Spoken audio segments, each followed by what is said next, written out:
apresentador principal, né? Você pode passar a palavra para quem quiser, várias pessoas podem apresentar. O fiscal, no 14º minuto precisamente, vai levantando essa plaquinha, falando que tem mais 1 minuto.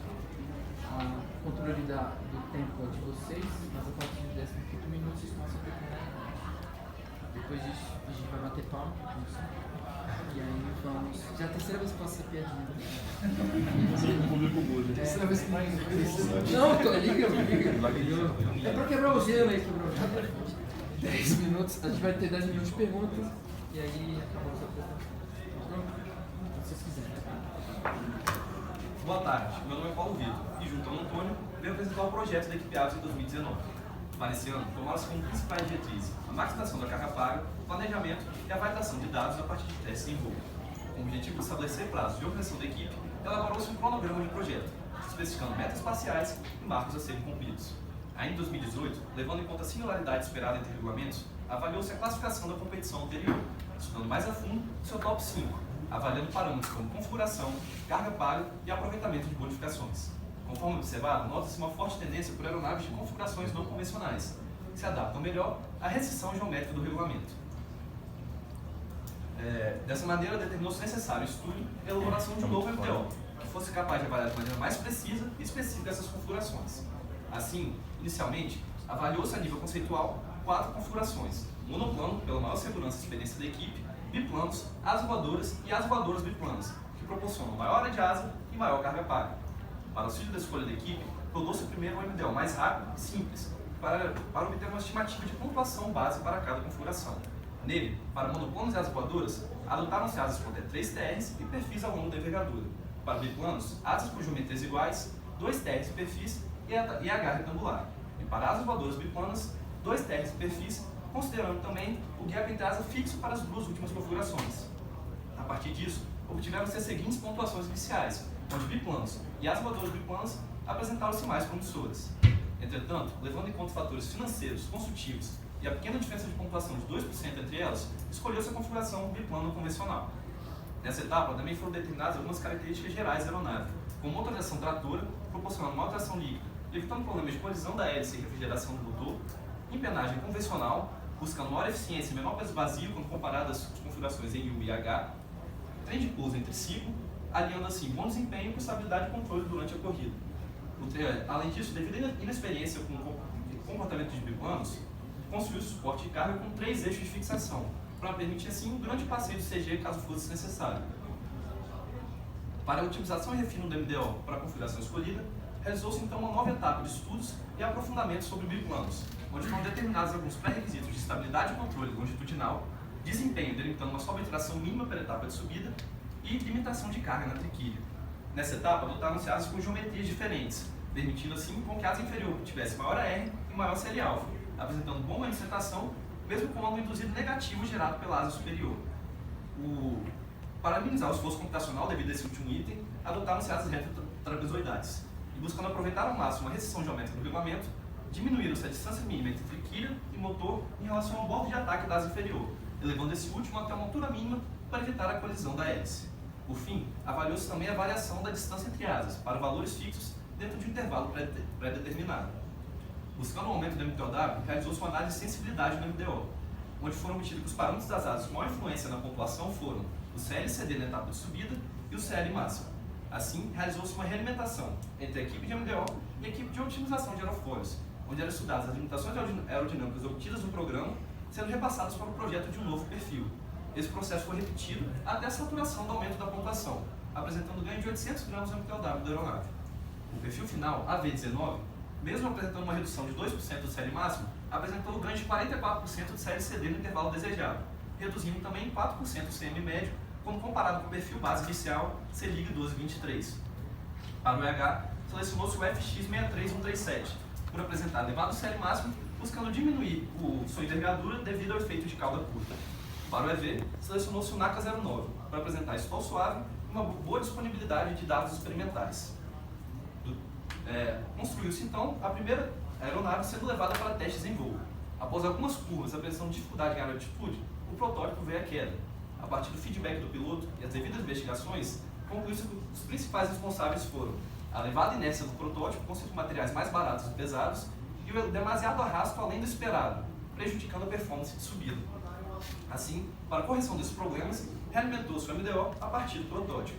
Para a etapa de subida, foi adotada uma nova restrição de razão de subida mínima, baseada em dados históricos de aeronaves antigas da equipe. Além disso, também trocou-se o perfil do EH para o TH17, apresentando o menor CL máximo, buscando assim maior AR e maior eficiência. Essas alterações, de maneira a minimizar o arrasto, geraram asas com maior afilamento quando comparado com as gerações do primeiro protótipo, resultando assim em cordas e reinos muito baixos na ponta da asa inferior.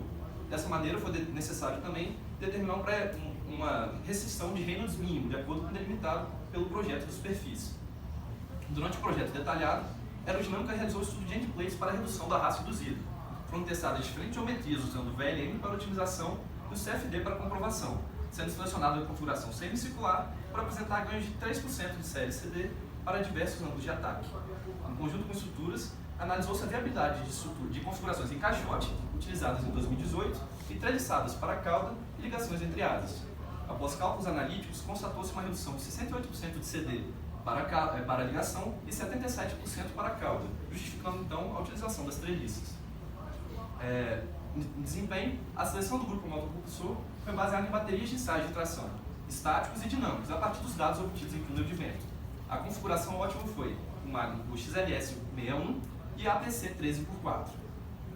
Em conjunto com a aerodinâmica, foram projetadas também carenagens para a redução do arrasto da fuselagem e do efeito de blocagem devido à proximidade da hélice com suporte de cargas.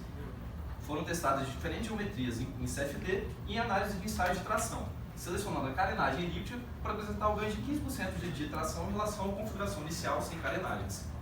E, além disso, foram quantificados os ganhos dos endplates projetados pela aerodinâmica, apresentando um aumento de 220 gramas no MTOW da aeronave, garantindo também melhor eficiência durante várias etapas de voo.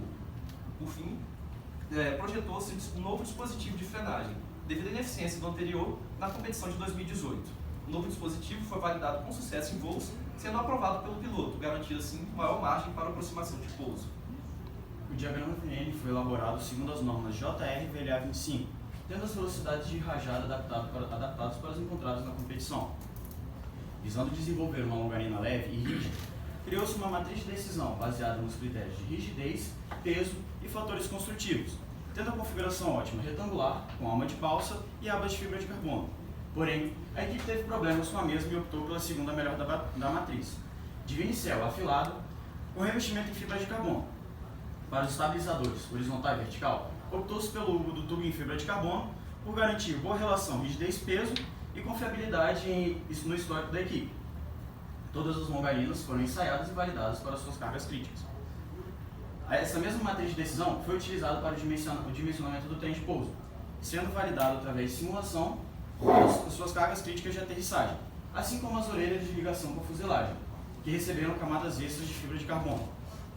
Para os perfis das asas e EH, foram feitas otimizações topológicas baseadas em critérios de rigidez, tensão máxima e para o volume das cargas de AAP e BAP.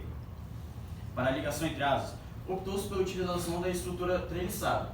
Sendo assim, foi feita uma otimização de tamanho com as cargas críticas da asa superior e com estimadas cargas assimétricas na ligação, sendo validados pelos critérios de rigidez, tensão máxima e flambagem.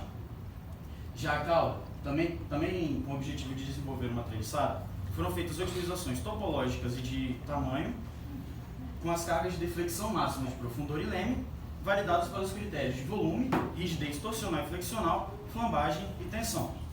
A fuselagem é composta por tubos de carbono com sanduíches para ligação com a asa, ligação entre asas e trem de pouso, sendo validadas em simulação para as cargas críticas de aterrissagem e cargas críticas de cada componente.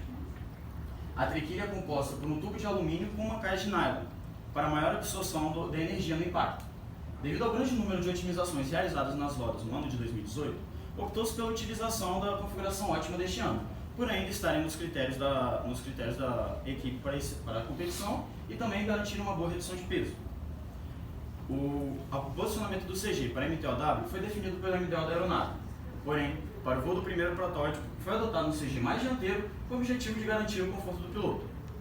Além disso, buscou-se alocar as cargas de forma alinhada o CG com a linha de tração da aeronave, aumentando aos poucos o efeito do motor no momento conforme o aumento de carga. devido à existência de uma asa superior com uma distância significativa para com o CG, o efeito de seu arrasto, assim como da distância de sua força resultante, causaram uma variação não linear no momento longitudinal da aeronave. Mas apesar dessa variação ao longo do ângulo de ataque, mantiveram-se as condições mínimas para comportamento estável durante todo o envelope de voo. O dimensionamento do profundor foi realizado com auxílio do diagrama VN para garantir trimagem em qualquer situação requerida de voo. Já o M foi dimensionado de forma a garantir CN beta mínimo e trimagem para ventos constantes de través de até 3 metros por segundo.